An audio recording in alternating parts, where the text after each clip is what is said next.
Escuché la historia de un taxista de aquí de Santiago que murió, y al momento de morir él, muere un pastor. Y entonces cuando llegan al cielo, obviamente el taxista entra primero y detrás va el pastor. Y San Pedro le pregunta al taxista: dame tu nombre y profesión. Dice: yo me llamo José Ramos y fui taxista de la ciudad de Santiago por los últimos 25 años. Mira los récords, chequea, le dice: puede seguir, hermano, pase por aquí, tome su corona de oro, tome su cinto de oro y sus sandalias de oro, y bienvenido a la casa del Señor. Entra el pastor y le dice: nombre y profesión. Dice: Jesús del Cristo Cruz, pastor de la iglesia El Via Crucis del Calvario por los últimos 40 años. Mira los registros y le dice: pase, hermano, tome su corona de cuero, sus correa de cuero y sus sandalias de cuero.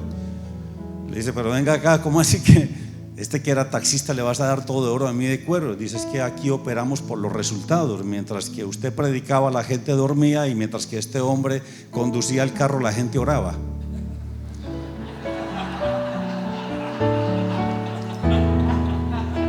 Así que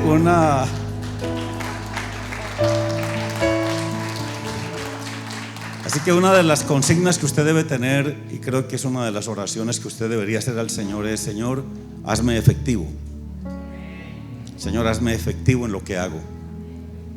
Sé que aquí hay personas que están en el liderazgo. Creo que también hay personas que están en el ministerio de niños, ¿no? Y hay líderes, hay obviamente pastores, hay mentores. Y qué bueno que están aquí, porque es bueno poder estar dentro de un ambiente donde el Señor nos pueda enseñar y nos pueda ministrar, con la intención de poder ser instrumentos útiles en sus manos. Entonces, muy importante es que usted entienda que muchas de las cosas que aprendemos en el transcurrir y en el caminar con Cristo tienen obviamente la intención de ser efectivos en lo que hacemos. Y creo que eso es algo que usted debe pedir. Eso no debería faltar en su oración: Señor, hazme efectivo. Que yo pueda ser efectivo en lo que hago, que pueda servirte con integridad, que pueda hacer las cosas de la mejor manera. Entonces, quiero hablar en esta noche acerca de lo que es el liderazgo y el gobierno de la iglesia. Y voy a poner como base 1 Corintios 3:11. Y dice así la palabra del Señor. Escuche con atención: porque nadie puede poner otro fundamento que el que está puesto, el cual es Jesucristo. Vamos a leerlo de nuevo. Léalo conmigo: porque nadie puede poner otro fundamento que el que está puesto, el cual es Jesucristo. Entonces el apóstol Pablo en esta escritura tiene la intención de dirigirse a la iglesia de Corinto acerca del fundamento y de la verdadera naturaleza de la iglesia. Y entonces dice además que nadie puede poner un fundamento diferente del que ya está puesto, y afirma que el fundamento obviamente es Jesucristo mismo. De tal manera que toda instrucción sobre liderazgo, toda instrucción sobre gobierno de la iglesia debe comenzar y terminar con el entendimiento y la revelación de esta verdad.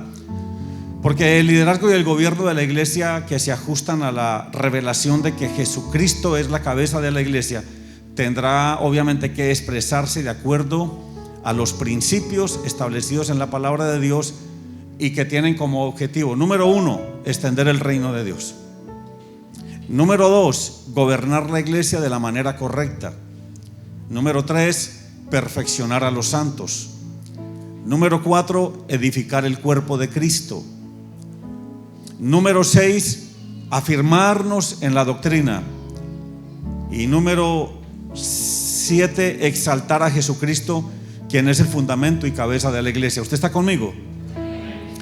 Entonces la iglesia en todo tiempo y en cada generación debe considerar estos principios para asegurarse de edificar sobre el fundamento de Cristo y no en otro fundamento. Esto incluye las diferentes metodologías mediante las cuales se elige, se instruye, se capacita y se pone en acción el liderazgo.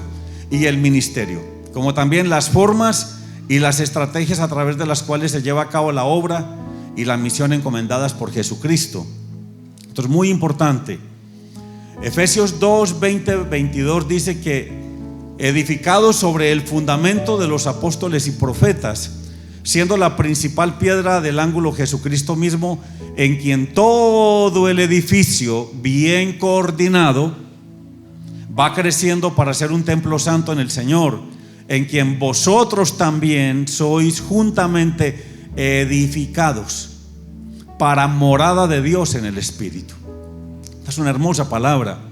Entonces, ser edificados sobre el fundamento de los apóstoles y profetas significa que la iglesia debe entender que Cristo es la piedra principal del ángulo, en quien todo el edificio está bien coordinado y crece para ser un templo santo para morada de Dios en el Espíritu. Y como ministros, como líderes, como pastores, como mentores, debemos sobreedificar cada día en la fe del Hijo de Dios hasta que Cristo sea formado en cada uno de nosotros y en cada uno de los que instruimos.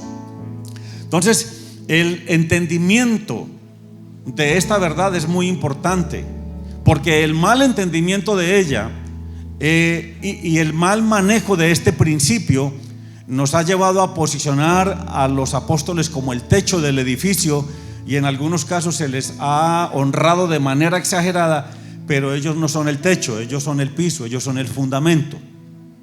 Sí, uno claramente lee en la palabra que él mismo constituyó a unos apóstoles, a otros profetas, a otros evangelistas, pastores y maestros.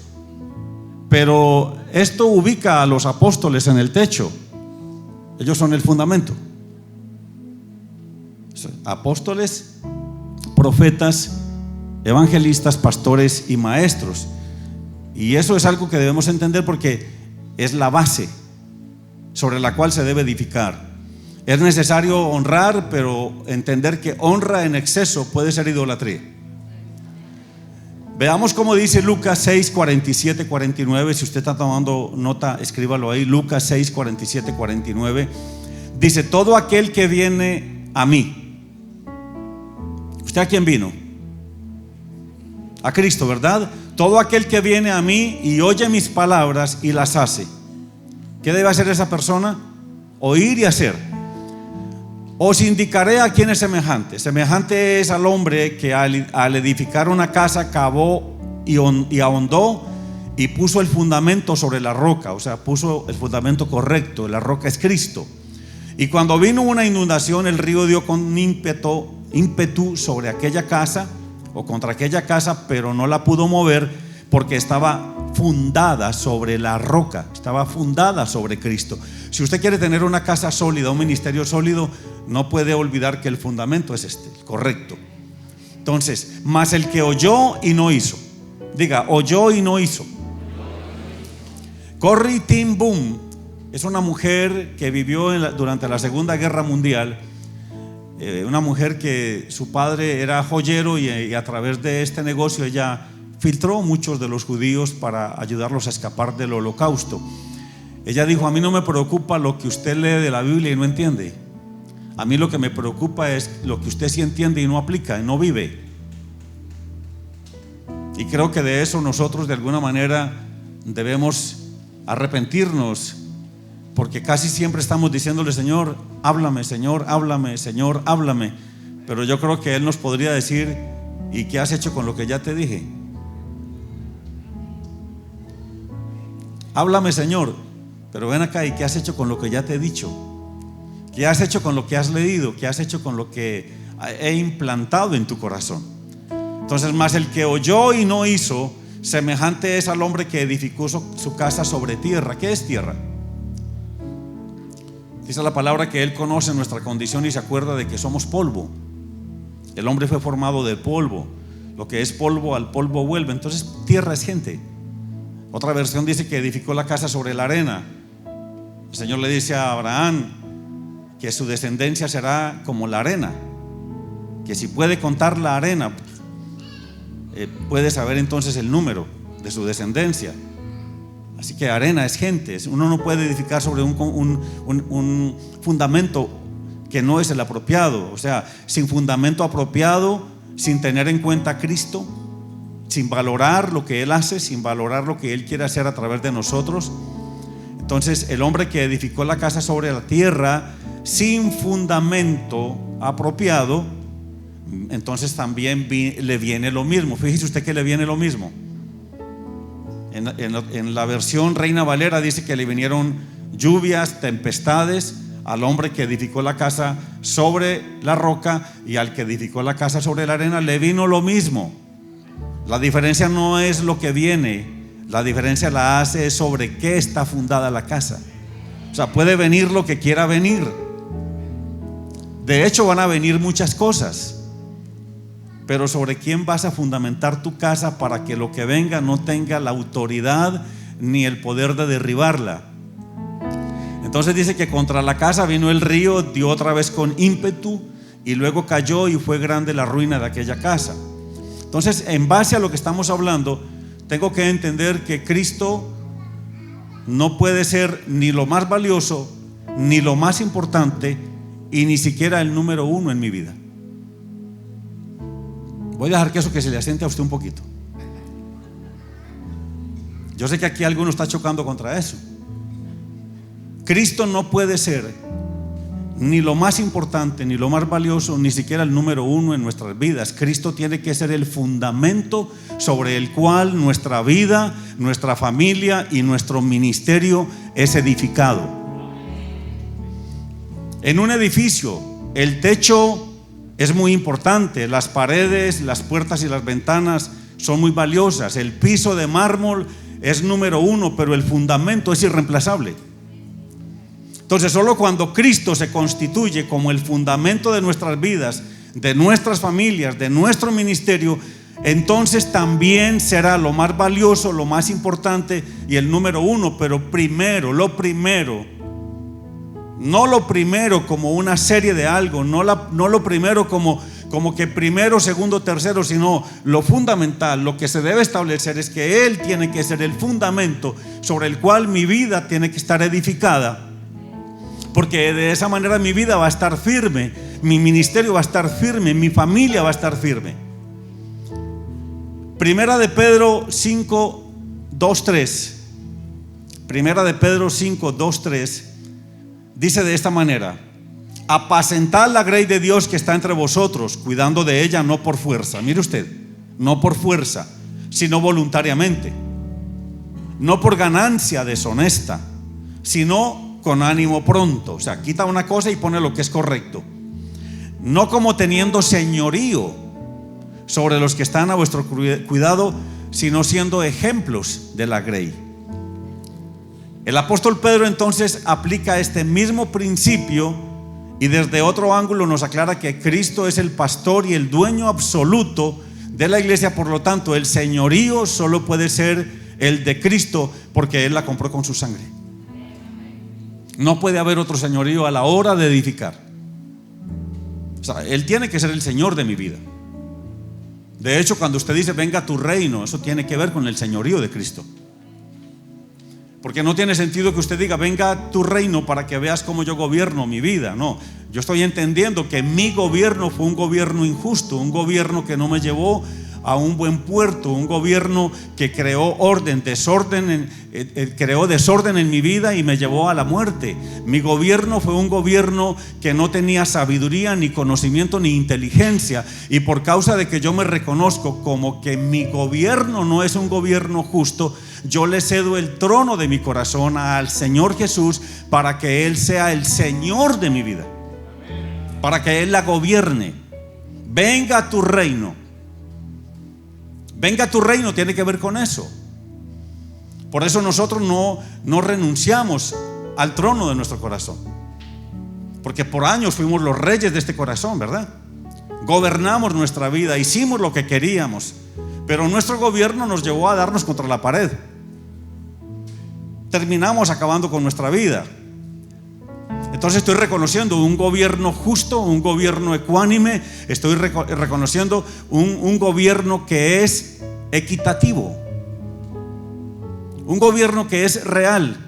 Y por causa de que veo ese gobierno, entonces yo voluntariamente abdico del trono de mi corazón y le digo: Señor Jesús, por causa de que tú eres un mejor rey y tienes un mayor gobierno, yo voluntariamente abdico de mi trono para que usted se siente. Eso es: venga a tu reino. Básicamente eso fue lo mismo que hizo Jonatán y David. Usted notará que el rey que había sido señalado por Dios se llamaba Saúl, ¿verdad? Pero Saúl no dio la talla, y por causa de que no dio la talla, Dios lo desechó, desobedeció, lo echó Dios del liderazgo, lo sacó del reino. Pero aquí hay un problema, y es cómo subimos al que escojo como rey, que se llama David, cuando todavía está Saúl. Y necesitamos que Saúl salga del trono para poder que se siente David. No pueden haber dos reyes, tiene que haber uno. Pero hay otro problema mayor, y es que no solamente está David y está Saúl, hay un tercero que se llama Jonatán, que es el heredero al trono. Aún si muriera Saúl, Jonatán queda como rey. Entonces, ¿cómo subimos a David? Entonces ahí es donde viene Jonatán y encuentra que el gobierno de su padre fue deshecho por Dios, y que como él es el heredero al trono, tiene que abdicar del trono, y lo hace reconociendo que David es el hombre señalado por Dios para ocupar esa silla. Y viene y le entrega su cinto, su talabarte, le entrega su espada, le entrega sus ropas, y en esa actitud él está abdicando al trono para poder que David suba. Pero aquí también Jonatán está afirmando su sentencia de muerte, porque él tiene que salir del camino para poder que David suba al trono. Y efectivamente, una vez que Saúl y Jonatán mueren, es que David sube al trono. Entonces yo necesito entender que el gobierno que hay en mi vida, para poder gobernar mi familia, para poder gobernar mis hijos, para poder gobernar el ministerio, para poder ejercer un buen liderazgo, para poder ejercer una buena mentoría, ese gobierno tiene que ser el gobierno de Cristo. ¿Usted me está entendiendo? Entonces, así que nadie más que Cristo debe tener el señorío sobre los que están a su cuidado. Lo que se espera, míreme bien, escúcheme. Lo que se espera de nosotros como líderes y ministros es que seamos ejemplo a todos, por lo cual debemos cuidar las motivaciones y las actitudes que tenemos para servir a Dios, a su pueblo, porque ministerio tiene que ver con gente. A ver, piense por un momento. Piense por un momento, ¿qué sería de su ministerio? ¿Qué sería de su liderazgo? ¿Qué sería de tus dones, de tu unción? ¿Qué sería del poder sin gente? ¿Cómo desarrollarías tu ministerio sin gente? O sea, esto es algo que tiene que ver con gente. Ministerio tiene que ver con gente. Mire, por muchos años, desde recién convertido, la gente venía y yo los trataba mal. Era de mal carácter, de mal temperamento, desayunaba con alacranes, amargado. Así que constantemente con el apóstol llevamos 21 años de servicio, y constantemente el pastor Germán nos llamaba a su oficina. A mí me llamaba y me sentaba ahí para decirme: Rodri, me dijeron esto, Rodri, que aquella persona está enojada, que aquella tú la trataste mal, que el otro se quiere ir de la iglesia, que el otro. Entonces siempre yo estaba ahí sentado y me estaban jalando las orejas. ¿Usted por qué cree que este es el tamaño de mis orejas?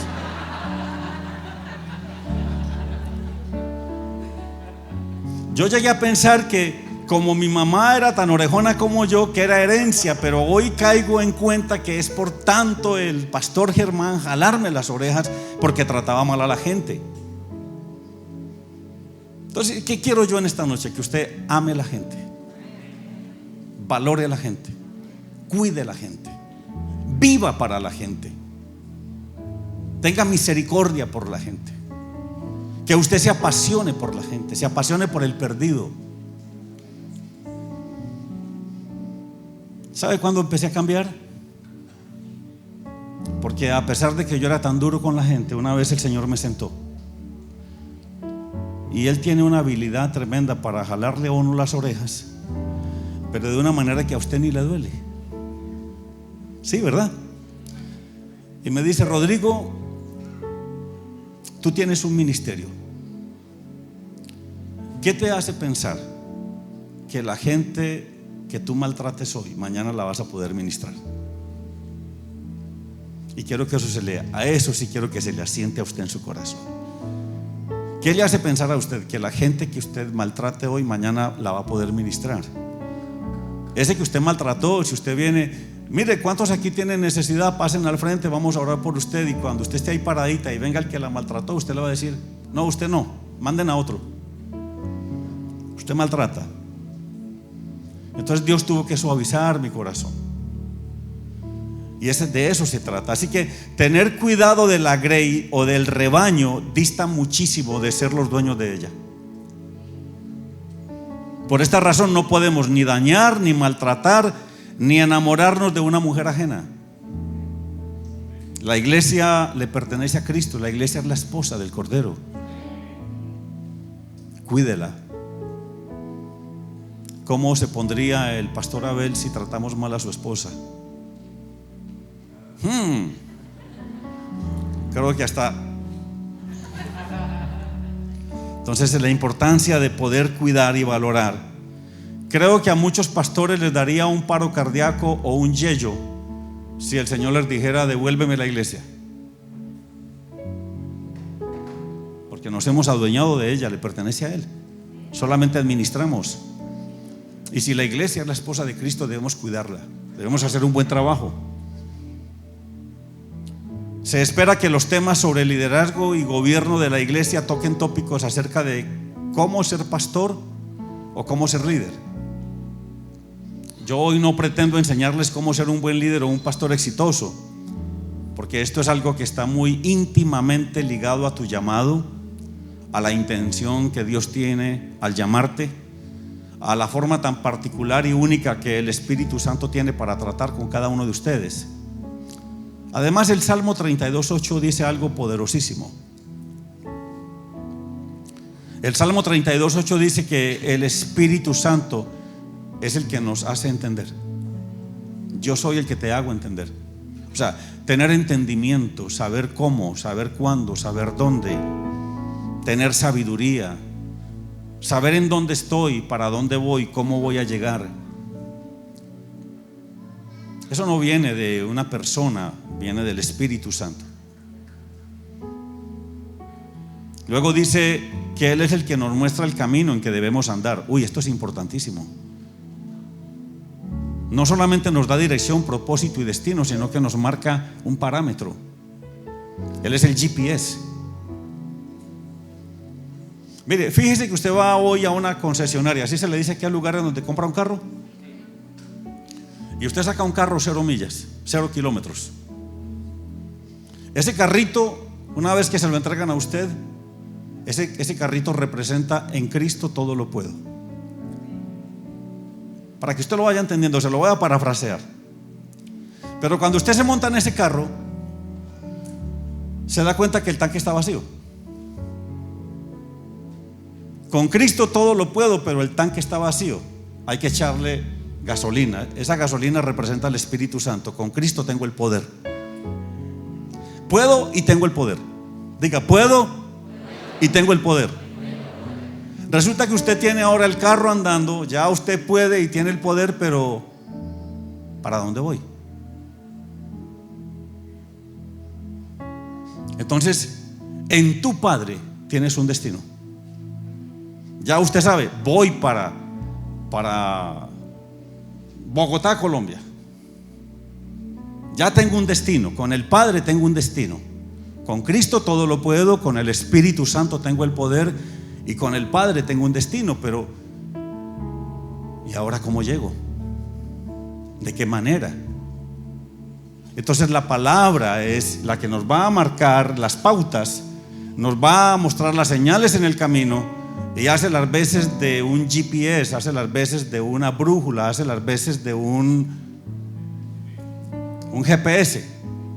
¿Aquí le dicen GPS también? Entonces mire usted lo importante de poder ir entendiendo esto. Entonces Él nos da dirección, propósito y destino. Él es el que nos muestra el camino en que debemos andar. Y luego termina diciendo esta cosa tan preciosa. Dice: y sobre vosotros fijaré mis ojos. Qué lindo saber que alguien me está viendo. No para juzgarme, para condenarme, para darme con un bate de béisbol. Me estará observando, estará viendo mi progreso, estará viendo mi desarrollo. Va a estar viendo que alcance el propósito y el destino que tiene para mí. Va a ver que yo alcance todo lo que Él ha diseñado y establecido desde la eternidad, desde antes que yo naciese. Y se va a cumplir el propósito para el cual nos llamó, nos creó, nos formó y nos hizo. Amén. Entonces no existen dos pastores iguales, ni siquiera cuando son padre e hijo, porque la multiforme gracia de Dios opera en cada individuo de una forma muy especial, única y particular. Por eso la importancia del Espíritu Santo conforme a mi llamamiento. O sea, yo puedo tomar muchas cosas de la vida del pastor Abel que me pueden ser útiles, pero yo debería de tener al Espíritu Santo diciéndome cuál es la visión que tiene para mí, y no venir a decirle a él: pastor, como esa visión que usted tiene le funciona, dámela. Hay un diseño. Mire, es repetitivo, hasta cansón de leerlo, cuando usted empieza a leer sobre el tabernáculo. Y dice: y Moisés hizo la mesita de acuerdo al modelo que se le mostró en el monte, y puso el candelabro de acuerdo al modelo que se le mostró en el monte, y puso el arca de acuerdo al modelo que se le mostró en el monte, y puso las cortinas de acuerdo al modelo que se le mostró en el monte. No estaba Aarón ni Ur ni nadie diciéndole ahí qué tenía que hacer. Había un modelo que era para Moisés. Lo lindo de esto es que cuando termina de montar el tabernáculo, entonces dice: y cuando Moisés levantó el tabernáculo de acuerdo al modelo que se le mostró en el monte, Dios vino y lo llenó con su gloria. Interesante, ¿verdad? Entonces, ningún instituto bíblico, ninguna universidad te puede hacer ni apóstol, ni profeta, ni evangelista, ni maestro, ni pastor, porque esto es algo a lo que se llega por llamamiento divino y por propósito eterno, no por elección, instrucción o preparación humana. Por esta razón es que una persona va a la universidad o a un instituto bíblico no para que lo hagan pastor, va porque ya es pastor. Va porque quiere crecer como persona, quiere agregar valor a lo que ya tiene y quiere recibir herramientas que le pueden ser útiles en el desarrollo del pastorado y de su ministerio. Así que muchas personas se equivocan al pensar que para ser pastor o para oficiar en las otras 4 oficinas ministeriales se requiere de mucha preparación, de mucho conocimiento, de ser aptos y de tener más grados que un termómetro. Pero mire usted, en el capítulo 6 de Lucas hay una historia tremenda. Nos dice que un día el Señor Jesús pasó la noche orando, y poco después del amanecer llamó a sus discípulos, y de entre ellos escogió a 12, y a estos 12 los llamó apóstoles. Oiga, esa noche escoge de entre los discípulos a 12, y a esos 12 discípulos los llamó apóstoles. Estos 12 discípulos eran hombres sin preparación alguna. Algunos eran torpes, otros eran toscos, algunos eran rudos, otros eran de un carácter fuerte. La mayoría eran hombres comunes y corrientes con diferentes criterios, traumas, formas de pensamiento, algunos temerosos y otros sin ninguna preparación o entendimiento espiritual. Lo que a mí me vuela la cabeza es que no veo que el Señor Jesús los haya pasado por el instituto bíblico, ni por la universidad, ni por la escuela del Espíritu Santo, ni que se hayan graduado de ningún seminario bíblico. Sin embargo, a estos discípulos que apenas empezaban a caminar con Él, los llamó apóstoles. O sea, nuestra limitada mente, que no puede comprender asuntos que son eternos, le cuesta entender y dar crédito a esto, porque obviamente para nuestra mente sería mucho más fácil entender este asunto si esto sucede después de la resurrección y no en este momento. Entonces esto nos da a entender que oficiar en cualquiera de las 5 oficinas ministeriales no depende de nosotros, ni de nuestra preparación intelectual o de las capacidades o habilidades humanas. Esto es algo que tiene que ver directamente con Dios, que es quien nos elige, nos llama, nos empodera y nos capacita. Al llamarnos o al elegirnos, definitivamente Dios no se apoya en nuestras habilidades humanas. Dios se apoya en su gracia, se apoya en su poder y en lo que el Espíritu Santo puede hacer con usted y conmigo. Eso cambia toda la historia. Présteme atención. Lo que sucede es que en este sistema, en este mundo, a una persona primero la pasan por la primaria, luego la llevan a la secundaria, después a la universidad, posteriormente le hacen las pruebas y los exámenes, lo envían a hacer la práctica y finalmente, si sale aprobado, entonces le dan un diploma y lo hacen médico, ¿verdad? Todo esto obviamente dependiendo o teniendo en cuenta la preparación, el estudio, las calificaciones, la inteligencia y el esfuerzo del individuo. Pero en el reino no se opera de esta manera. En el reino las cosas son diferentes, y esto es lo que necesitamos entender. En el reino primero te hacen pastor y luego te envían a hacer la labor sin que ninguno tenga que ver con usted, humanamente hablando, sin que usted tenga alguna preparación, porque quien te va a preparar, te va a instruir, te va a encaminar, te va a enseñar es el Espíritu Santo. Entonces, en la medida en que usted camine con Él, usted se someta a Él, usted se rinda a Él, usted le obedezca a Él, en esa medida serás formado como un ministro efectivo. Prácticamente para Dios, entre menos sepamos y menos preparados estemos, es mucho mejor, porque a veces saber mucho o ser muy intelectuales es un impedimento para creer o para recibir de Dios. Además, el poder de Dios y su propósito eterno siempre tomarán las debilidades humanas. Por esta razón es que cuando alguien nos dice que ve en nosotros un ministerio o un llamamiento pastoral, lo primero que hacemos es asustarnos, lo dudamos o lo rechazamos, porque creemos que no estamos ni listos, ni preparados, ni capacitados para el ministerio. A usted le dicen: hermano, queremos que usted ocupe esta posición, y usted dice: no, es que no estoy listo, tengo que prepararme más, porque usted está confiando en lo que usted puede hacer, no en lo que el Espíritu Santo puede hacer.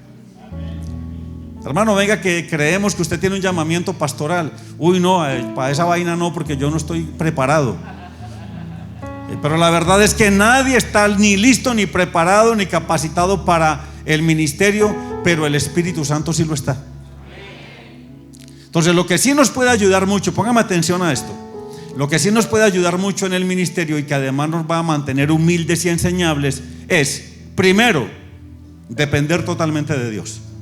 Y segundo, establecer relaciones de pacto que nos permitan desarrollar una buena amistad, tener mentoría y tener también hasta el ejercicio de la paternidad, establecer relaciones de asociación que nos permitan buscar la unidad del cuerpo de Cristo y ver cómo nos podemos ayudar mutuamente y allanar el camino para que también corrijamos errores o nos permitan evitar errores.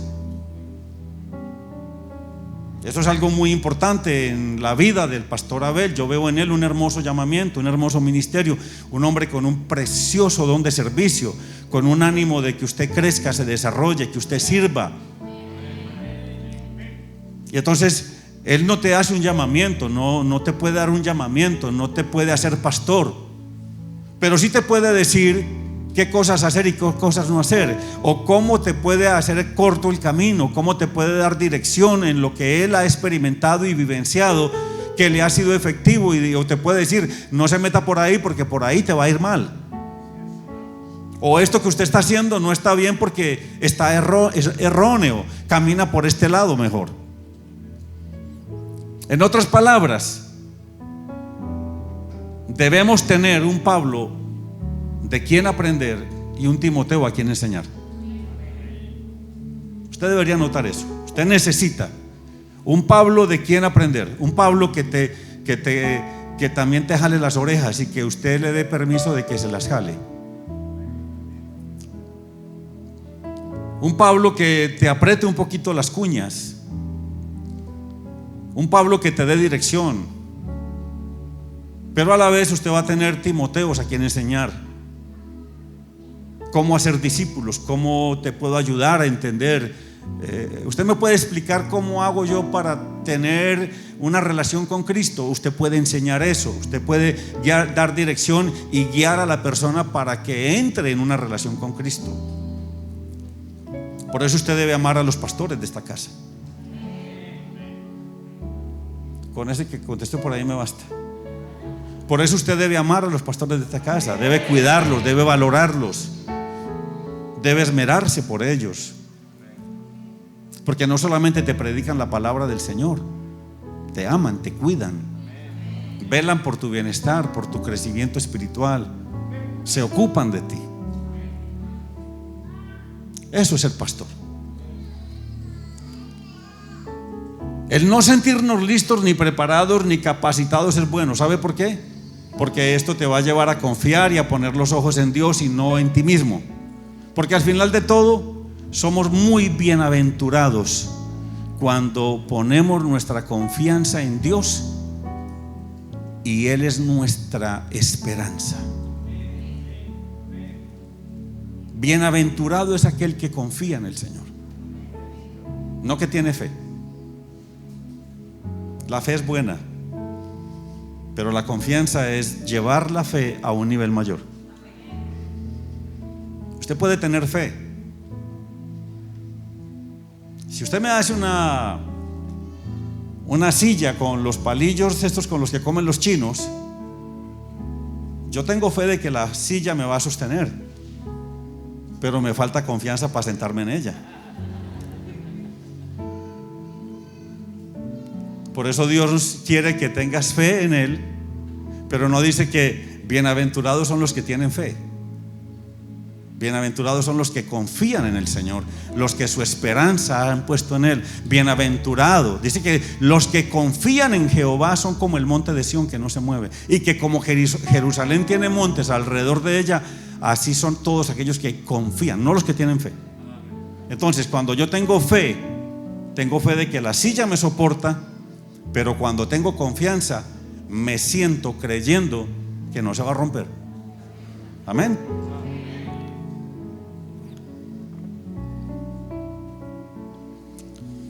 Entonces, el no sentirnos listos, ni preparados, ni capacitados puede ser bueno, pero tienes que aprender a manejar esto, porque a lo largo de la historia de la iglesia, muchos hombres han rechazado el ministerio, especialmente las mujeres y en particular las que son esposas de pastores, porque en la mayoría de los casos las esposas de pastores no creen que ellas han sido llamadas, por tanto no creen que sean pastoras, creen y piensan que el llamado es Él, que Él es el pastor. No, yo no, Él. Y entonces esto hace que vivan en una constante lucha e incertidumbre, porque no creen que sean pastoras y tampoco creen que han sido llamadas al santo ministerio. Pero el llamado no viene sobre genitales, viene sobre el espíritu. Y en el concepto de Dios, la mujer también ha sido llamada, también es ministro de Jesucristo, también es ministro competente del nuevo pacto. Por lo tanto, Dios tiene todo el poder y todos los recursos del reino a disposición de ellas para respaldarles y para que puedan ejercer el ministerio con toda propiedad. Pero es importante creer que hemos sido llamados. Mire, todo el mundo venía conmigo, recién convertido. Hablaban conmigo, me decían pastor. Hoy es que los pastores se ven así como modelos, como galanes de telenovela. Pero en aquella época, mire. Entonces yo decía, mire, no, yo no, mire. Entonces decía con actitud: míreme, yo no soy pastor. El pastor es el gordito que está allá. Ese gordito es el pastor. Y venían y se equivocaban conmigo. Cada rato se equivocaban conmigo y me decían pastor, y yo los devolvía. Yo no soy pastor, vea, el gordito, ese es. Porque en aquella época mi pastor tenía púlpito incorporado. Ponía la Biblia así encima. Porque algunos somos el templo, otros somos catedral, pero... Entonces yo siempre evadí el ministerio, evadí el llamamiento. Y yo decía, pero mire pues hombre, todo el mundo diciendo que yo soy pastor. Nos mudamos para los Estados Unidos, llegamos a Comunidad de Fe en el año 2001. El pastor Germán nos lleva a la oficina, se sienta y me dice: veo en ti un llamamiento pastoral. Y yo, otro con el mismo cuento. Otro pues, confabulados todos. Yo no creía. Eso no era para mí. Yo no quería ser pastor. Entonces siempre evité, siempre lo evadí. Y siempre le di la espalda al llamamiento. Por más de 40 años fui relojero. Entonces yo me escondí detrás de los relojes para no aceptar el llamamiento. Y era muy buen contador de chistes.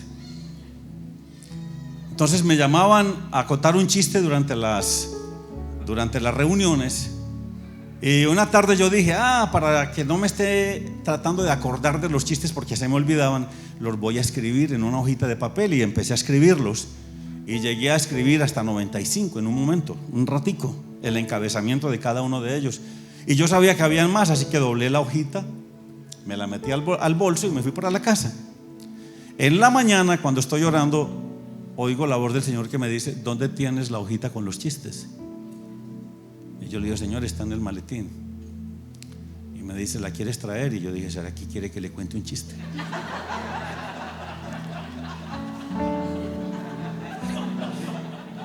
Es que el Señor es chistoso. Mírese usted. Y vea dónde lo tiene, mire. Mírese usted y vea dónde lo tiene.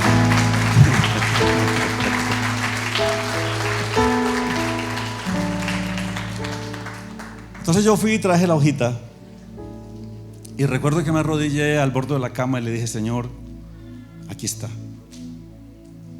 Y Él muy dulcemente me dijo: ¿me la quieres entregar? Y en un segundo, como que me contó la historia de mi vida.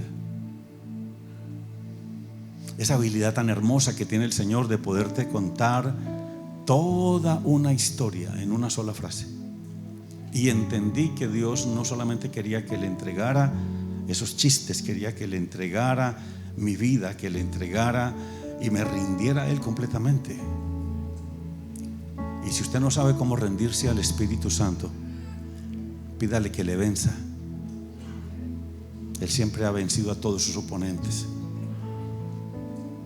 Y allí, con lágrimas en mis ojos, le dije: Señor, no solamente te las entrego, hoy renuncio a esto. Y volví pedacitos a aquella hoja, pero entendiendo la intención de Dios, yo le dije: Señor, te pido perdón por haberme hecho oídos sordos a tu llamamiento, por no haber visto lo que tú querías que yo viera. Y allí, con lágrimas en mis ojos, le dije: Señor, perdóname. Y yo hoy acepto tu llamamiento, acepto el ministerio. Y me atreví y le dije: Señor, a partir de hoy, si tú dices que yo soy pastor, yo soy pastor. Y si dices que soy profeta, yo soy profeta. Y si dices que yo soy maestro, yo soy maestro, porque era otra cosa que yo no quería ser, maestro. Y le dije: Señor, y tú me vas a decir cuál es el último día que yo arreglo el último reloj, y yo lo hago. Pero era necesario creer. Una de las cosas que me ayudó muchísimo en esto fue ver una película. No sé cuántos vieron aquí la película Matrix, la número 1. Levante la mano a ver si puedo contar. Ah, bueno, sí, algunos.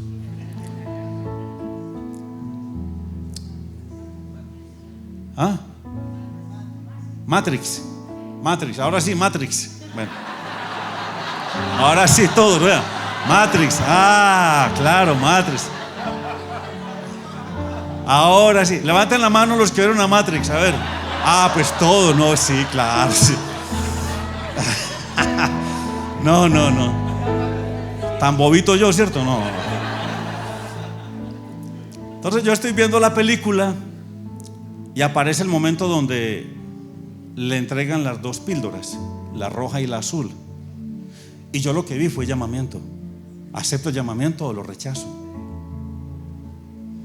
Y cuando empiezan a hablar de Neo, que es el que escoge las píldoras, cuando empiezan a hablar de Neo, empiezan a hablar de que todas las señales se han cumplido y han demostrado con toda certeza de que Él es el elegido, de que Él es el escogido. Y Morpheus y Trinity ponían la vida en eso. Morfeos y ¿cómo llaman? ¿Morfeos y quién? Ok, porque como aquí le cambian el nombre a todo.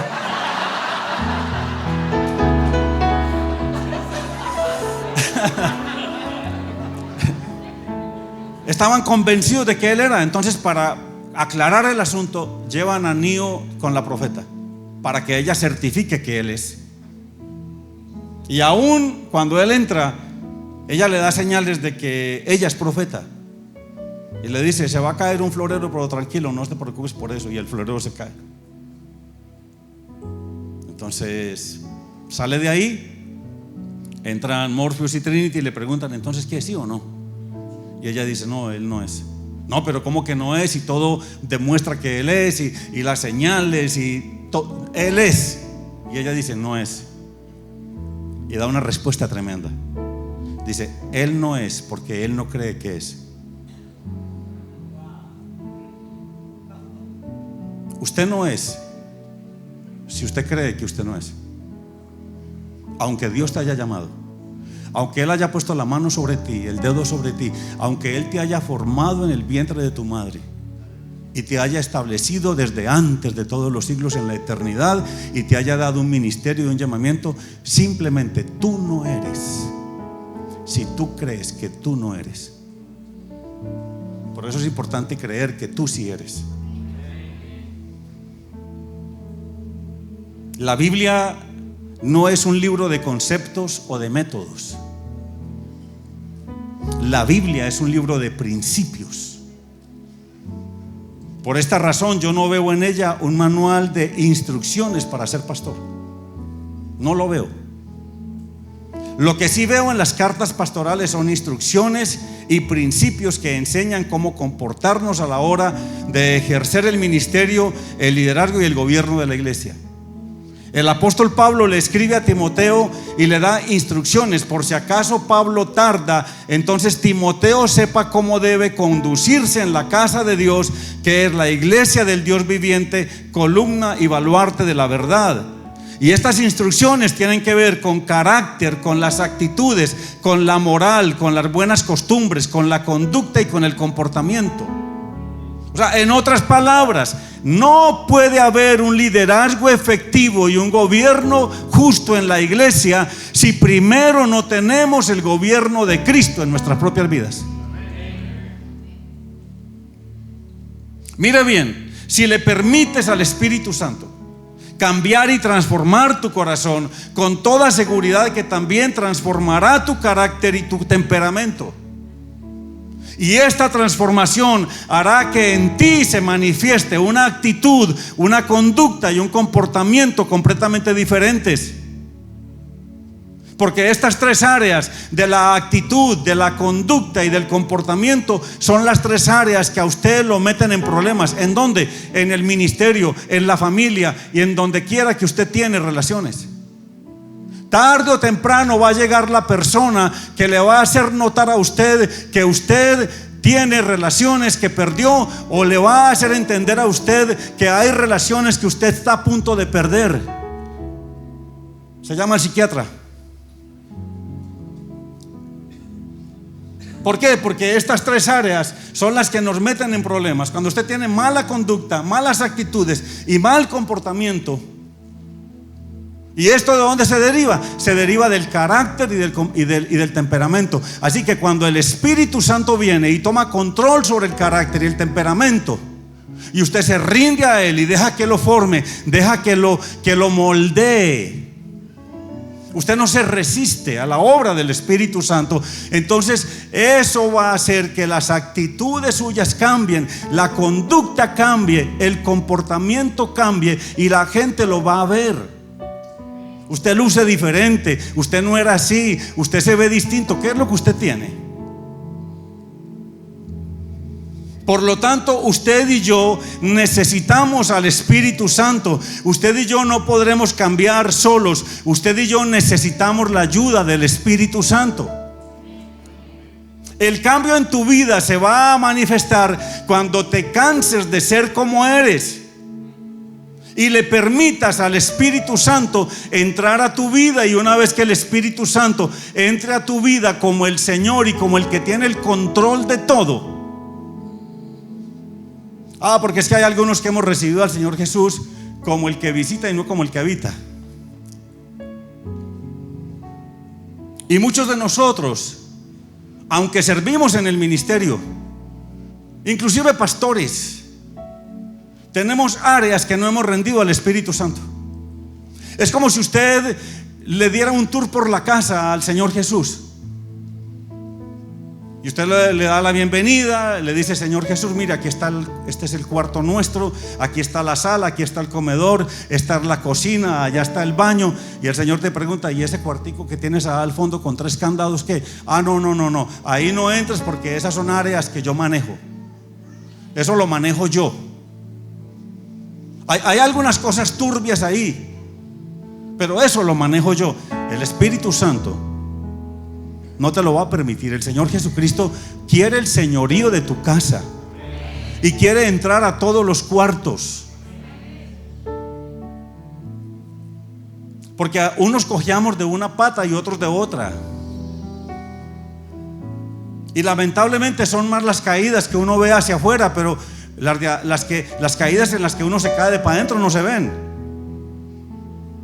Por eso es importante que el Espíritu Santo nos cambie. Y ese cambio va a venir cuando usted le diga: Espíritu Santo, por favor, cámbiame, transfórmame, quiero ser diferente. Hay que estar dispuesto a morir. Hay que estar dispuesto a morir, porque necesitamos que Él entre a nuestro corazón. Aún líderes que a altas horas de la noche, cuando creen que nadie lo ve,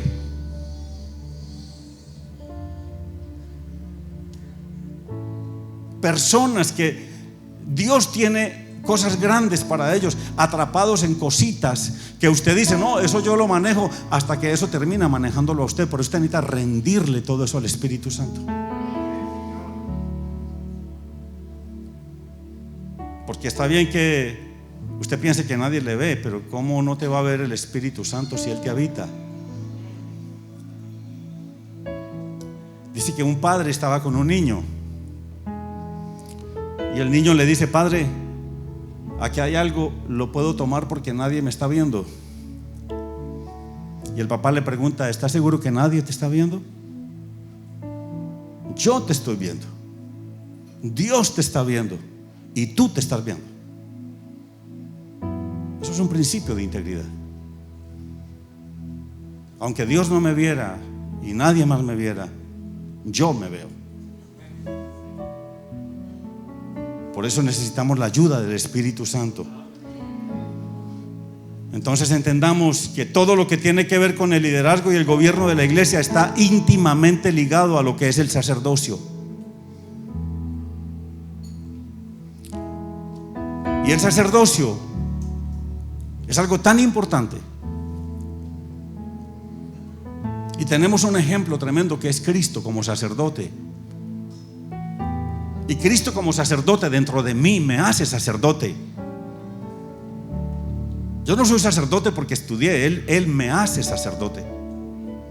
Y Él quiere restablecer el sacerdocio que se perdió. Y ese sacerdocio lo quiere restablecer en la familia. ¿Por qué? Porque la familia es la base de la iglesia y de nuestro ministerio. Por años se pensó que la base de la familia era el ministerio, pero el ministerio no tiene la solidez como para soportar una familia. Es la familia, cuando está bien estructurada, que puede solidificarse de tal manera que pueda soportar un ministerio. Nuestro ministerio será tan sólido como lo sea nuestra familia. Familias inestables desestabilizarán el ministerio. En otras palabras, si no tenemos una buena relación con nuestra esposa, el ministerio será una farsa. Usted va a estar predicando aquí y tu esposa ya sentada diciendo: si lo vieran en la casa. Yo no sé aquí, pero en mi tierra hay un dicho que dicen las abuelitas, o decían: candil en la calle. ¿No se lo saben? Ok, luz en la calle y oscuridad en la casa. Y qué triste uno aquí predicando y sabiendo que la esposa ahí te está desaprobando porque ella te conoce. Entonces, de tal manera que si no hay una relación sana con la esposa, tampoco debiera de haber ministerio. Biblia para respaldar. Vamos a leer 1 de Timoteo 3 del 1 al 5.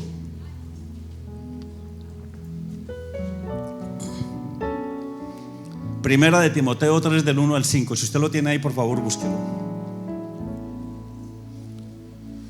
Y antes de leer Primera de Timoteo 3:5, quiero hacer esta aclaración, porque por mucho tiempo pensé que al leer estas instrucciones el apóstol Pablo estaba guiando, instruyendo a Timoteo para que con estos requerimientos él pudiera entender cómo ser un buen ministro y cómo tener un buen desarrollo del ministerio dentro de la iglesia. Pero un día, mientras leía estos versos, el Espíritu Santo me dijo: mira de nuevo, porque estás viendo pero no estás viendo, y estás entendiendo pero no estás entendiendo. Así que el Espíritu Santo me hizo ver lo que yo no había visto, y eso quiero que usted lo vea en esta noche.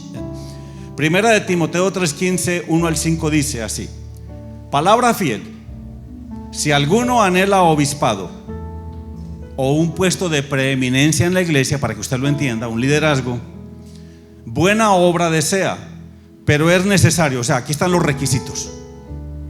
Es necesario que el obispo sea irreprensible en su casa, no en la iglesia. Marido de una sola mujer en su casa, o sea, que sea fiel, leal, sobrio, prudente, decoroso. ¿En dónde? En su casa. Hospedador, apto para enseñar, en su casa. No dado al vino, no pendenciero de ganancias deshonestas, en su casa. Sino amable, apacible, no avaro. ¿Dónde? En su casa. Que gobierne bien su casa, que tenga a sus hijos en sujeción con toda honestidad. ¿Dónde? En su casa. Pues el que no sabe gobernar su propia casa, ¿cómo cuidará de la iglesia de Dios? Entonces, estos requisitos no son para que usted aprenda a desarrollar un liderazgo dentro de la iglesia, sino en la casa. Entonces, el sacerdocio y el liderazgo o el gobierno de la iglesia no empiezan en la iglesia, empiezan en la casa. Y sería ir en contra del diseño divino si gobernamos la familia de la misma manera que manejamos los asuntos de la iglesia, porque obviamente es al contrario. Primero gobernamos bien nuestra casa y entonces tendremos los argumentos adecuados y la legalidad para cuidar bien de la iglesia y para manejar los asuntos con equidad. Esto entonces, cuando lo hacemos, nos enfocará correctamente, primero, en el buen cuidado que tengamos de nuestra familia, y segundo, en el buen cuidado que tengamos de la iglesia. Por lo tanto, regímenes militares, despotismo, abuso, manipulación, represión van en contra del gobierno que usted puede tener en la casa, y menos traer eso a la iglesia. Eso va en contra del buen gobierno, del buen juicio, de la buena atención, del buen cuidado que requieren tanto la familia como la iglesia. No habremos desarrollado un buen liderazgo ni ejercido un buen gobierno en la iglesia si ganamos al mundo para Cristo y perdemos nuestras familias. En otras palabras, si queremos cambiar al mundo, primero necesitamos cambiar la sala de nuestra casa. Hay que arreglar los asuntos internos, porque no podemos permitir que nos suceda como le sucedió al escritor de Cantares cuando dice: me pusieron a guardar las viñas y la viña que era mía no cuidé. Entonces, un sacerdote no es otra cosa que un representante de Dios. Representa a Dios. Miremos lo que dice Oseas 4 del 1 al 6. Oseas 4 del 1 al 6.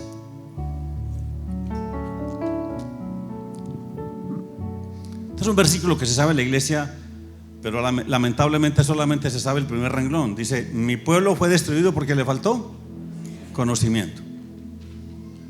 Pero mire lo que sigue diciendo: por cuanto desechaste el conocimiento de Dios. O sea, que hay una acción deliberada.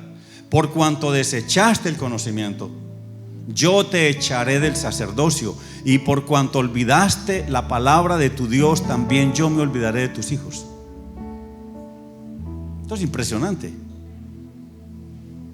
O sea, imagínese que usted va con el presidente de los Estados Unidos y le dice: señor presidente, quisiera que usted me enviara como su representante, como embajador a Chile. Yo soy chileno y quiero que usted me envíe como representante de esta nación. Creo que el señor Biden lo va a mirar a usted, se va a reír y le va a decir: ¿cómo pretende usted representarme cuando usted no me conoce a mí? No conoce las políticas de gobierno, no conoce la constitución de este país, no conoce las normas de protocolo. Y lo mismo le va a decir el Señor a usted: ¿cómo pretende representarme si usted no me conoce a mí? No conoce el protocolo del reino, no conoce mi palabra, no conoce las normas establecidas para gobernar. Entonces usted y yo necesitamos entender que el conocimiento de Dios y de su palabra serán de vital importancia a la hora de querer edificar un matrimonio, de formar una familia y de querer gobernar la iglesia justamente. Un esposo que conoce a Dios y que conoce su palabra se constituye entonces en un representante de Dios. Pero no solamente esto. Usted sabe que el Señor nos dio dos posiciones muy importantes. Nos hizo reyes y sacerdotes. Entonces el sacerdote representa en la casa, antes de ministrar aquí, la casa representa el sacerdote, la oración, la adoración, el orden de la palabra y la presencia de Dios. El rey entonces es una extensión del gobierno de Dios y representa el gobierno de la palabra y el gobierno del Espíritu Santo. ¿En dónde? En la casa. Usted debe mantener una buena, pero muy buena comunión con su esposa, orar por ella, orar por él, orar juntos.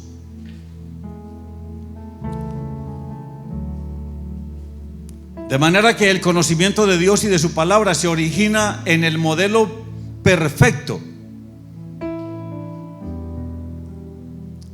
de lo que es el conocimiento de Dios y el conocimiento de la palabra. El conocimiento de Dios y el conocimiento de la palabra. De ahí se origina el modelo perfecto para que podamos relacionarnos sabia y sanamente con nuestro cónyuge, con nuestros hijos y con los demás miembros de la iglesia. Así que decir que tengo una buena relación con Dios y tener una mala relación con el cónyuge es incompatible. Es ilegal tener una buena relación con la iglesia y no tener una buena relación con la esposa. Es ilegal tener una buena relación con la gente que usted lidera y no tener una buena relación con su esposa. Así como no puede haber iglesia sin Cristo, tampoco puede haber matrimonio sin Cristo. Usted necesita a Cristo en medio de la relación. Así que nuestra relación con Dios en un sentido vertical tiene que gobernar todas las relaciones en un sentido horizontal. De tal manera que si nuestra relación con Dios es buena y genuina, entonces nuestra relación con nuestro cónyuge y con nuestros hijos también debería de ser buena y genuina. Ese es el modelo bíblico. Mire. ¿Quién fue el primero que aparece en la Biblia? ¿O quién es el primero que aparece en la Biblia? Génesis 1:1. ¿Quién es? Génesis 1:1 todavía no aparece Adán. Dios. Esto habla de Dios como el único, el verdadero, el fiel. Esto habla de Dios, todavía no hay creación, todavía no hay hombre. Esto habla de Dios como Dios y no depende de nadie para ser Dios. Quiere decir que Dios sin el hombre puede seguir siendo Dios, pero el hombre sin Dios no es nada. El hombre sin Cristo es lo mismo que un huevito le dijo a otro huevito: hermano, sin Cristo estamos fritos. Entonces Dios como lo importante, lo valioso, como lo único, no como el uno entre varios, el único. No como el que tiene la última palabra, sino el que tiene la única palabra. Entonces cuando Dios establece, aparece Adán y empieza el proceso. Ya Dios establece la creación y aparece Adán. ¿Para qué viene Adán? Para que éste aprenda a relacionarse con éste, para que de esta relación íntima y profunda haya un conocimiento real. Y cuando este hombre conoció a Dios, le dio una mujer para que lo que aprendió aquí lo establezca con ella y con los hijos, y finalmente con el ministerio. Ese es el orden. Entonces no podemos descuidar nuestras familias, porque el ministerio es muy importante, pero no es más importante que nuestra familia. Y Moisés aprendió esto de una manera dolorosa. Ustedes saben que sobre Moisés pesaba una sentencia de muerte, una sentencia que fue establecida por el faraón cuando dijo que todos los niños primogénitos debían morir.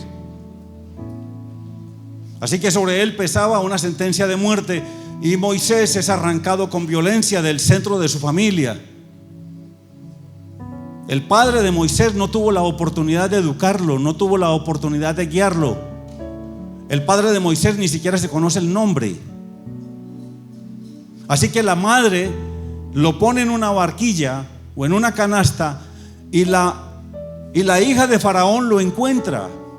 Y por esas diosidencias de Dios, resulta que la mujer que llaman para que amamante al bebé, para que sea la nodriza, es su propia madre. Pero la madre de Moisés tiene que ser la madre de Moisés en secreto. Ella no puede decir que es la madre, porque si dice que es la mamá, lo matan, le hacen la sentencia efectiva. Así que tiene que ser mamá de Moisés en silencio.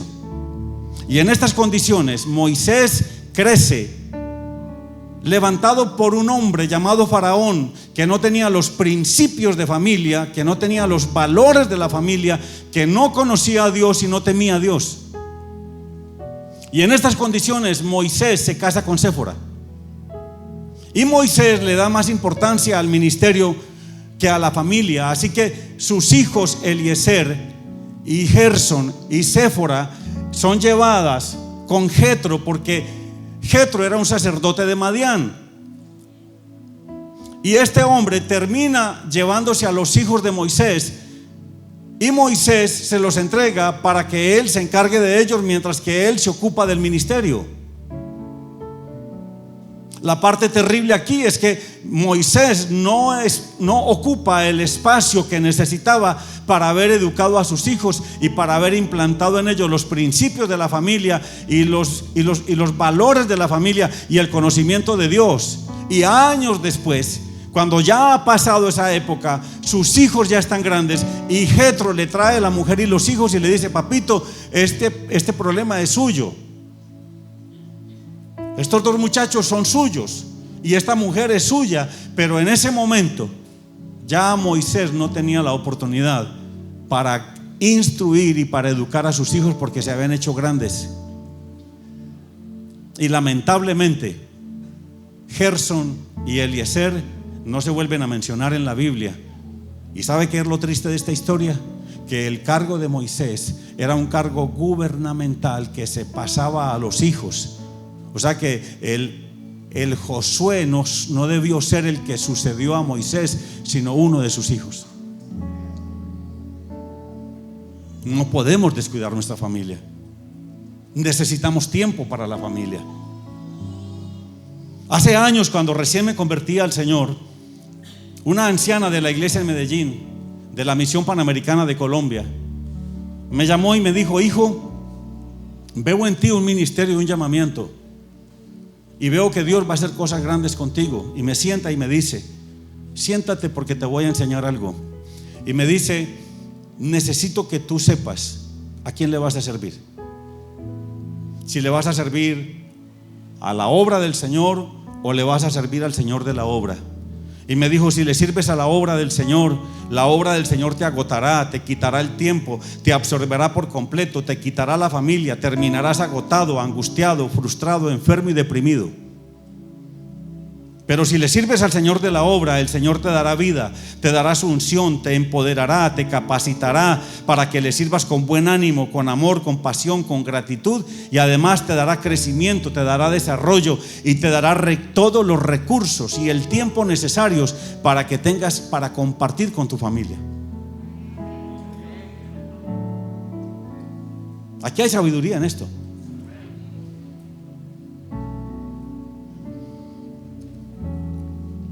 El llamado o la elección no es de hombres. El llamado proviene directamente de Dios. Y de esto, obviamente, esto es algo que emana de su propia voluntad y se establece en su sola potestad. Esto hace que nos hagamos conscientes del valor que eso tiene para nosotros. Y eso hace que nosotros no hayamos venido aquí a buscar un propósito, hemos venido aquí por causa de un propósito. Quiero que usted use su imaginación en esta noche y además use el testimonio de su espíritu y vea aquí parado al Señor Jesús. Que usted se lo imagine aquí parado. Y que Él le diga a usted en esta noche: no me elegisteis vosotros a mí, sino que yo os elegí a vosotros. Véalo ahí parado, véalo ahí, mirándole con amor, con ternura, diciéndote: muchachos, ustedes no me eligieron a mí, yo los elegí a ustedes.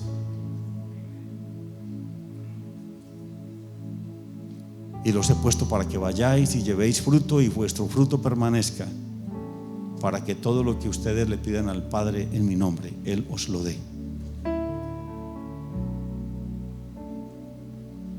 Si Dios me llamó, el hombre no me puede parar. Si el hombre me puede parar, entonces Dios no me llamó. Es entender que Él es el que elige, el que llama. Los discípulos ignoraron este principio. Y en el primer capítulo del libro de los Hechos usted ve a los discípulos echando suertes para ver quién entre Matías y José era el que iba a reemplazar a Judas. Y la suerte cayó sobre Matías, pero Dios no aprobó ese tipo de elección. Esto no es de hombres.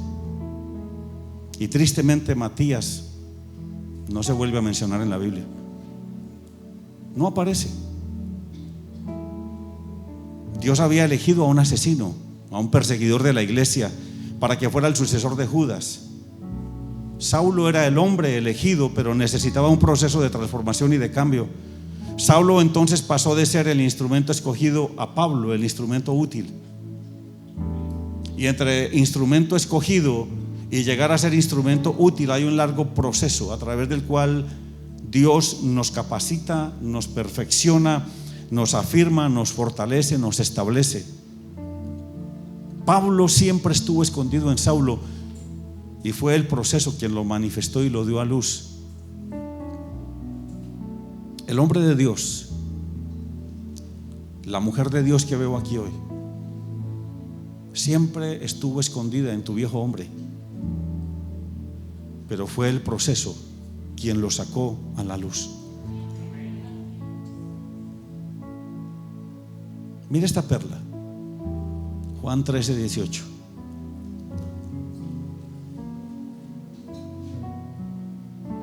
No hablo de todos vosotros, dice el Señor aquí a los discípulos, y asegura algo tremendo: yo sé a quienes he elegido. Él te ve, Él sabe quién eres tú. Yo sé a quienes he elegido. Cuando Dios te llama, ponga atención, míreme, ponga atención. Cuando Dios te llama, Dios te capacita, Dios te autoriza, Dios te da las herramientas, Dios te cambia las vestiduras, Dios te posiciona, Dios te usa, Dios te respalda, Dios te da su unción y luego Dios se glorifica. ¿Sabe qué significa eso? Que no eres tú, es Dios en ti. No eres tú, es Dios en ti. Esto mismo fue lo que el Señor le dijo a Gedeón cuando Gedeón esgrimió todas las excusas y todos los argumentos. Y todavía cuando lo dejó con 300 hombres, Gedeón sentía que no, que era muy poquita gente, necesitaba más gente. El Señor le dice: perdóname, Gedeón, pero es que, hermano, mire, ¿cómo te lo explico? Esto no tiene nada que ver contigo, pero tiene todo que ver conmigo. Véase al Señor poniéndose la mano en el pecho y diciéndole a Gedeón: mire, ve con esta tu fuerza y vencerás. Míreme,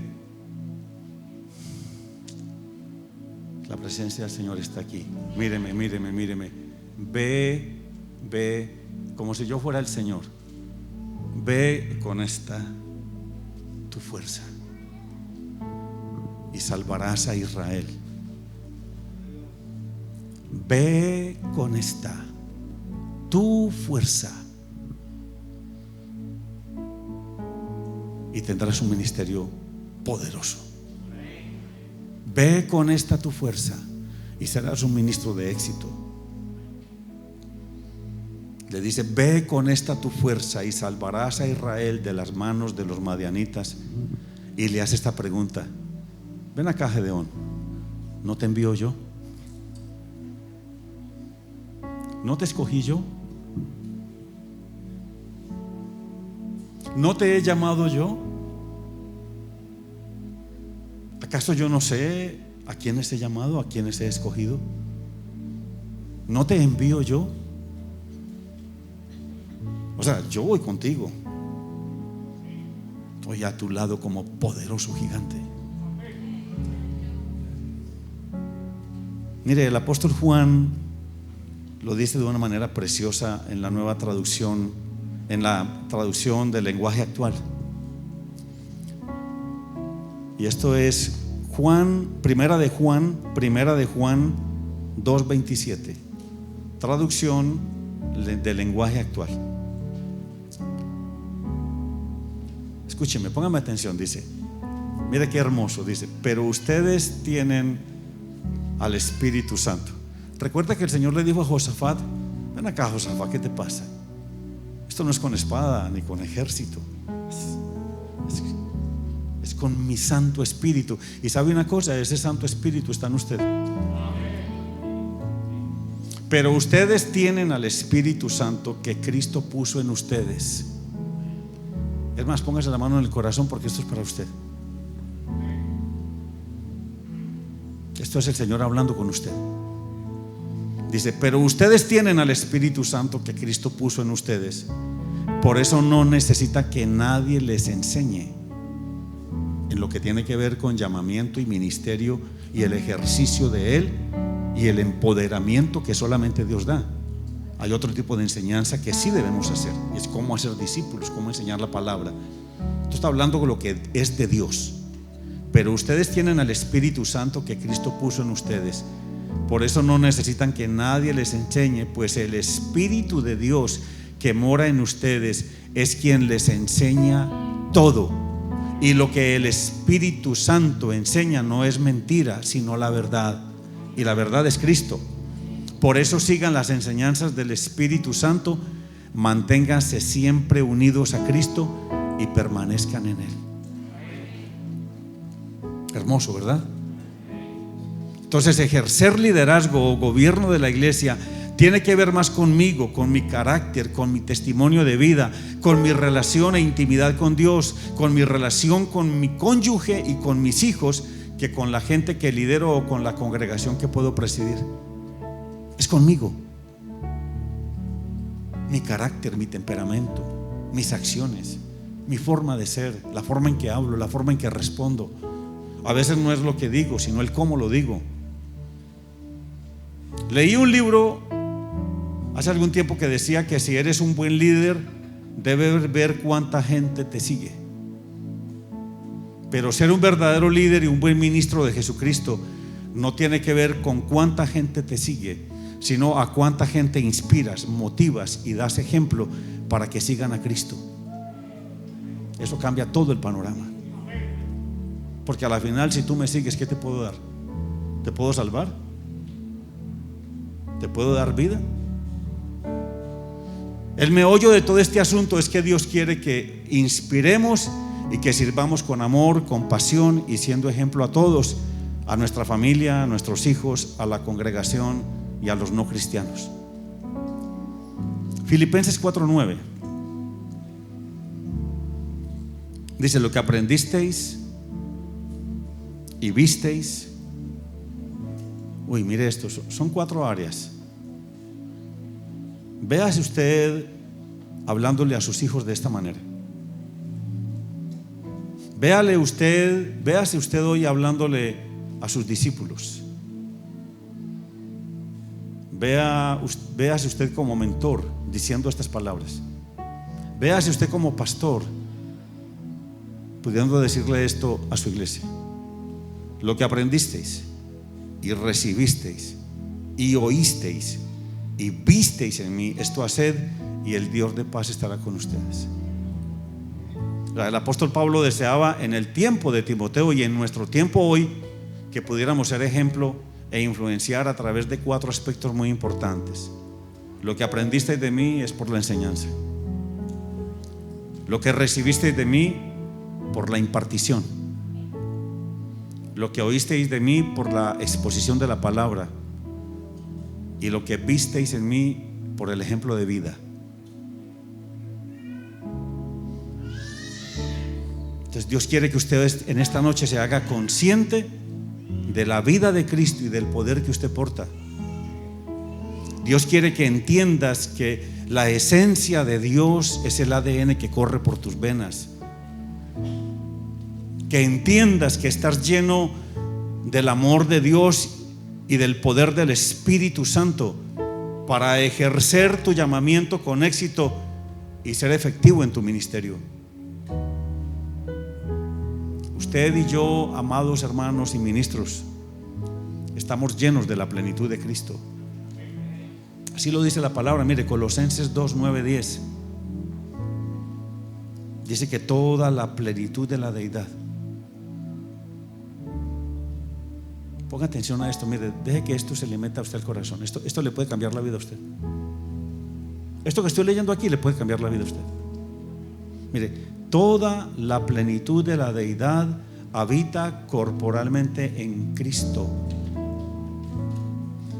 Y ustedes en Cristo, que es la cabeza de todo poder y autoridad, han recibido esa plenitud.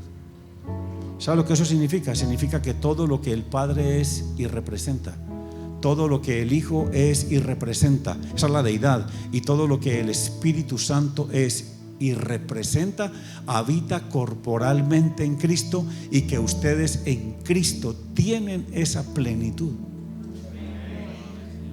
Lo que portamos un poder impresionante. Así que podemos ser excelentes ministros, podemos gobernar justamente y podemos hacerlo con equidad, porque el Rey justo nos habita. Usted y yo podemos ser un buen ejemplo, un excelente ejemplo, porque el que dio el mejor ejemplo de amor, de humildad y de servicio nos habita. Usted y yo podemos ser íntegros, porque el íntegro nos habita. Hace años, cuando la gente trabajaba la madera y era madera, entonces la gente que tenía dinero iba y hacía los muebles de madera. Pero los carpinteros tenían una mala costumbre, y era de engañar a la gente. Cuando la madera tenía grietas, llenaban las grietas con cera. Hay algunos aquí que me miran como que ¿de qué está hablando? Hay algunos aquí que tienen la edad mía, usted sabe lo que estoy hablando.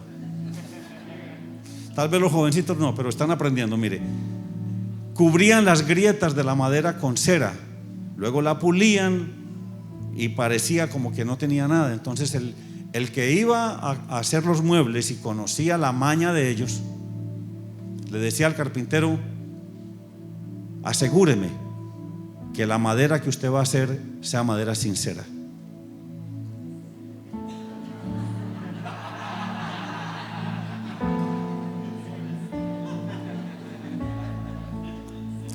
¿Es usted una persona sincera o con cera? ¿Es usted una persona que se muestra y actúa tal como usted es, o maquilla las imperfecciones?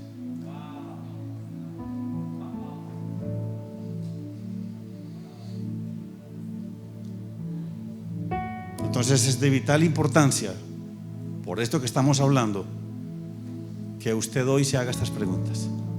Ya estoy terminando. ¿Qué tanto respeto y valoro el ministerio, el liderazgo, la posición que Dios me ha dado? Mire, hay un hombre que se llamaba Smith Wigglesworth, y este hombre, haciendo referencia a su pastorado y a la importancia de su pastorado, dijo una frase que se quedó para la eternidad aquí en la tierra. Dijo: no me rebajaría, hablando de su ministerio, no me rebajaría a ser rey de Inglaterra.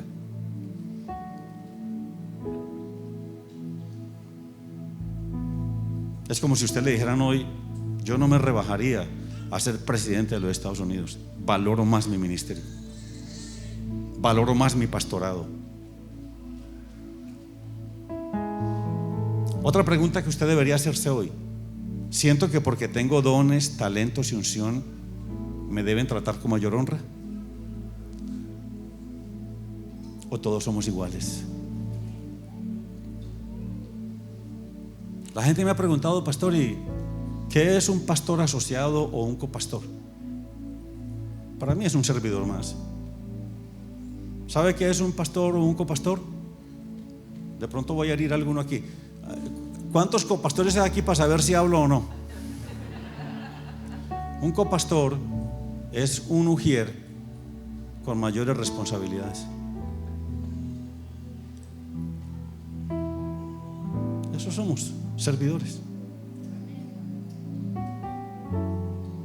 Otra pregunta: soy consciente de que dones, unción y poder son maravillosos, pero que las fallas en mi carácter me pueden llevar al fracaso familiar y a la frustración ministerial. Y cuando hablo de fallas en el carácter, son cosas que usted sabe que tiene que corregir, cosas que debe traer a Cristo.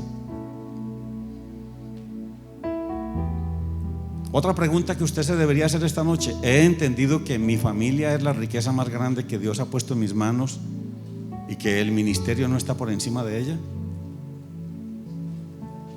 Debo darle valor a ambas. Debo trabajar en ambas. Pero no puedo descuidar mi familia para atender al ministerio. Debo atender las dos con el mismo esmero. Otra pregunta. Reconozco que necesito al Espíritu Santo para poder hacer un balance correcto entre valorar y cuidar a mi familia y cuidar y ejercer un gobierno y un liderazgo correcto en la iglesia. Ministerio grande es servicio. Servicio a Dios es ministerio. El ministerio grande o un ministerio grande no se mide por el tamaño de un edificio, ni por el número de sillas que usted sienta allí, que usted puede poner allí o que caben en él. Ministerio grande se mide por el tamaño del servicio. Él, siendo el Dios eterno, vino y dijo: yo no vine para ser servido, sino para servir. Y nos enseñó cómo servir. Y se puso la toalla en el cuello y lavó los pies de los discípulos y dijo: hagan esto con los otros, sirvan con amor. Ministerio grande es servir a Dios, a mi familia y a los demás con amor, con pasión y con integridad. Ministerio grande es vivir en función de los demás, es estar ahí en lo que me necesiten. Hoy hablaba con los pastores y les comentaba de un caso que sucedió en Medellín, Colombia. Muere un pastor, la congregación está conmovida, el féretro está ahí y a alguien se le ocurre decir: ¿hay alguien que quiera dar unas palabras? Y se formó una fila, una hilera, y todo el mundo empezó y tomó el micrófono y decía: yo doy gracias por mi pastor porque cuando yo estuve en el hospital. El otro decía: yo doy gracias a mi pastor porque cuando no tenía para la renta. Yo doy gracias a mi pastor porque mi mamá. Yo doy gracias a mi pastor porque mi matrimonio. Yo doy gracias a mi pastor porque mi hija. Y al final venía un joven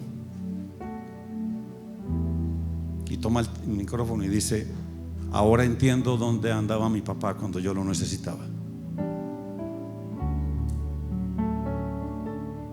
Usted no puede ser mejor con los de afuera que con lo que es con los de adentro. La iglesia y el liderazgo son muy importantes y todos te necesitan, pero tu familia te necesita.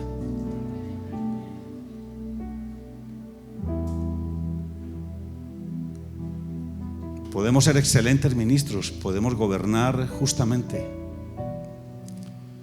y podemos liderar con equidad, porque esa es la pasión de Dios, que lo hagamos. Entonces es vivir en función de otros, es en cómo te puedo servir, cómo te puedo ayudar, en qué te puedo ser útil, qué puedo hacer por ti, cómo te puedo mostrar al Cristo que me habita, cómo te puedo compartir la vida de Él. Creo que este versículo hoy para nosotros, en base a lo que he hablado, tiene una vigencia y una importancia impresionante. Y está en el Salmo 80:14. Dice: oh Dios de los ejércitos, vuelve ahora. Mira desde el cielo y considera y visita esta viña. Voy a leerlo de nuevo porque eso es para usted. Oh Dios de los ejércitos, vuelve ahora, mira desde el cielo y considera y visita esta viña. Y no está hablando del ministerio, tu familia. Me dieron a cuidar las viñas y mi viña, que era mía, no cuidé. Quiero que usted se ponga de pie.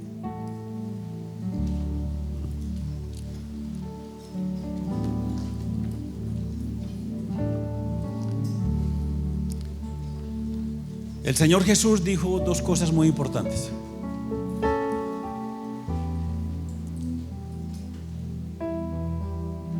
Dando a entender que Él es el que enseña. Y Él dijo, la primera cosa importante que dijo es: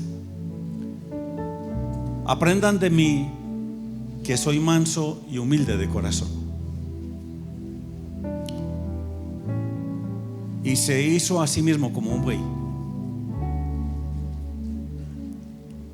Póngame atención porque esto es muy importante para usted. Dios, aprendan de mí, que soy manso y humilde de corazón. Y se hizo como el buey manso. Y dijo: llevad mi yugo, porque mi yugo es ligero y liviana mi carga.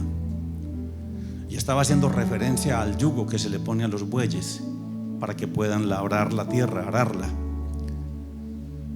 El yugo es algo que se usaba para agarrar los cuellos de los bueyes. Pero usted no podía poner dos bueyes, o usted no puede poner dos bueyes que no saben arar con el yugo juntos, porque se desnucan y se matan. Usted tiene que colocar un buey que no sabe arar con un buey manso, para que el buey manso le enseñe al buey que no sabe arar cómo se hace la tarea. Y esto requiere de que usted quiera llevar ese yugo. Pero para poder llevar ese yugo, usted tiene que querer aprender de él, que es manso y humilde de corazón, y necesita usted querer llevar el yugo. Y para poder llevar el yugo, usted tiene que agacharse para que le pongan el yugo. Y entonces el buey manso que sabe arar le va a enseñar a usted que es un buey brincón y que no tiene modales y que no sabe hacer las cosas bien. Entonces ese buey manso te va a llevar por el camino y te va a enseñar para que sepas cómo arar. La segunda cosa que dijo es: vengan a mí los que están cargados y trabajados, que yo los hago descansar. Y yo sé que dentro de lo que es el trabajo ministerial, usted tiene el deseo de aprender, usted tiene el deseo de que el Señor Jesús lo guíe y de que el Espíritu Santo le enseñe, pero hay cargas que usted tiene que soltar, cosas que usted necesita aprender y que le va a ser muy beneficioso. Es cada vez que usted ore por alguien, cada vez que vaya a visitar a un enfermo, cada vez que usted dé consejería, cada vez que alguien le traiga tremendo problema, es: no lleve ese problema a su casa. Usted, antes de entrar a su casa, ore y diga: Señor, toda carga innecesaria de llevarte la entrego a ti. No puedo meterme dentro del problema con mi hermano porque no le puedo ayudar. Tengo que quedarme afuera para poder ayudarle. Entonces no es que mi hermano no me importe, es que tengo que hacer que esa carga que es de él la lleve. No puedo llevar la carga de él.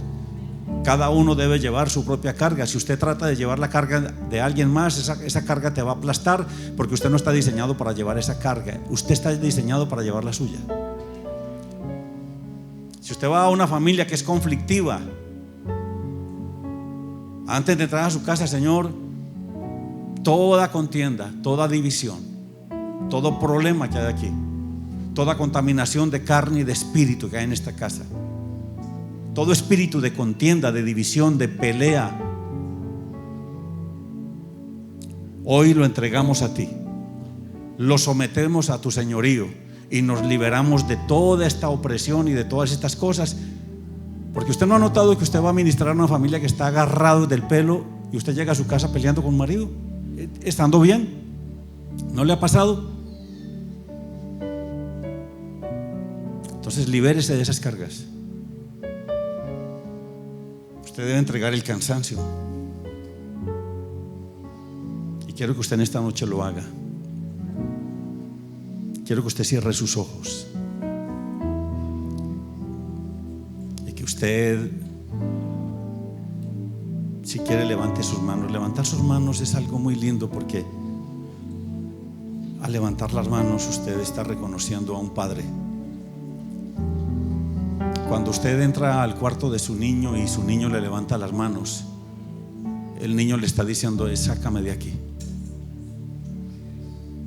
Y usted hoy va a tener que decirle al Señor: sácame de la condición en la que estoy, sácame de la frustración, sácame del cansancio, sácame del desánimo, del desaliento,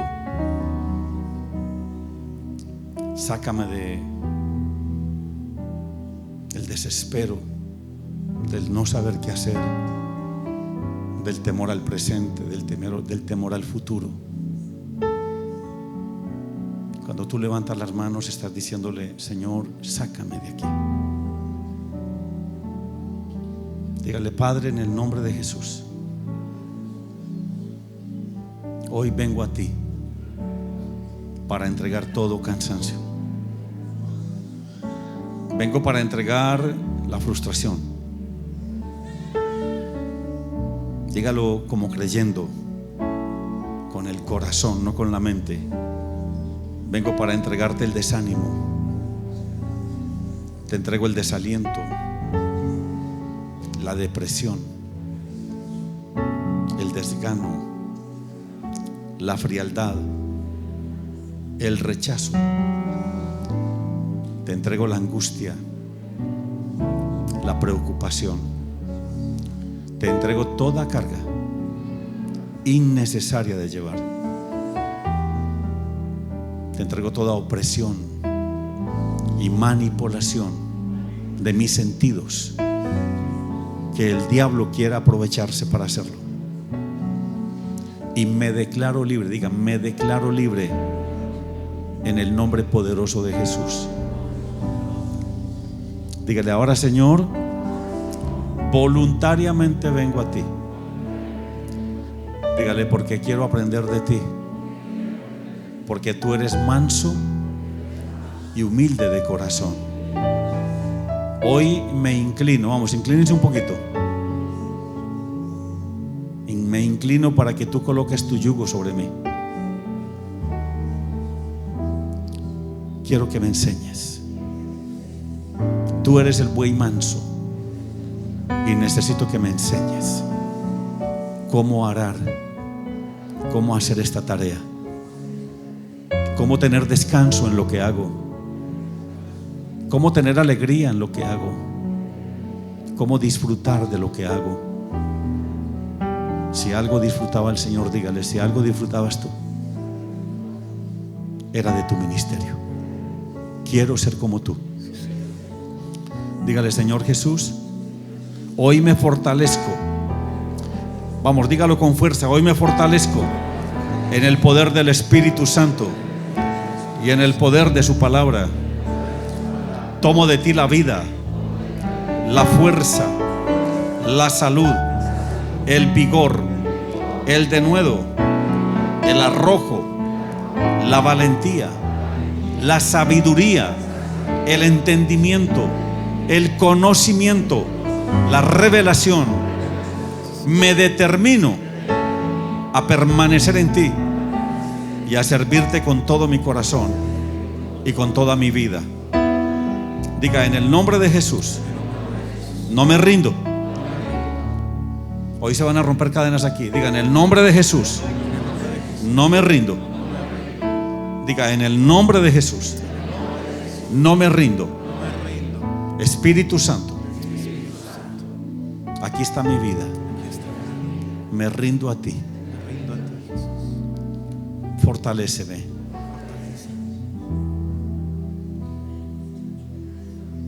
Fortaléceme.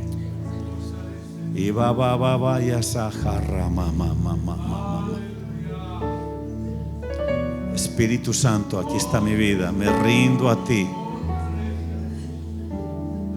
Espíritu Santo, me rindo a ti.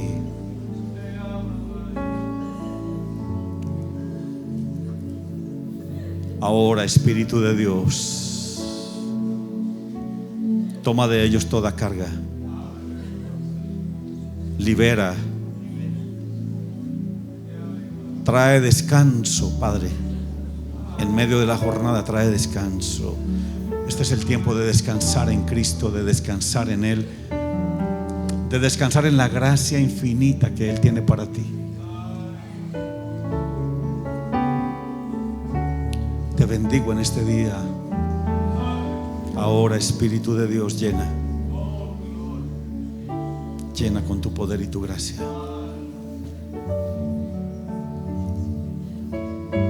Llena, Señor. Entregamos toda duda. Entregamos toda duda, Señor. Porque algunos todavía no creemos que nos elegiste. Todavía, Señor, no vemos lo que tú has hablado y dijiste. Y hoy decidimos creer. Hoy decidimos creer que tú nos elegiste, Señor, que tú nos llamaste desde la eternidad. Señor, rendimos cualquier cosa que haya en nuestra mente que no nos deja ver con claridad que fui elegido por ti, que fui elegida por ti.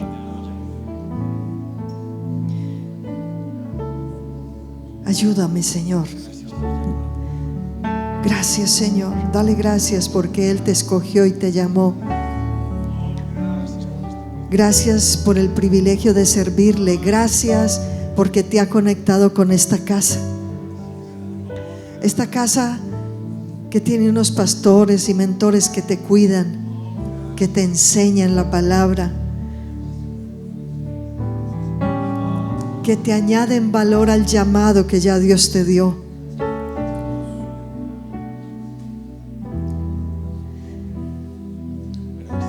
Gracias, Señor. Gracias, Señor. Gracias por esta casa que el fundamento es la palabra, Señor, y la enseñanza. Y la enseñanza, Señor. Porque la palabra es la que da vida, Señor. Si el Señor te ha hablado en esta noche, si hay algo más que debes entregarle y rendirle, hazlo.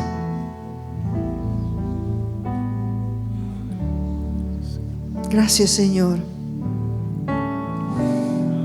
Gracias, Señor. Quiero creer que soy elegido, escogido por ti,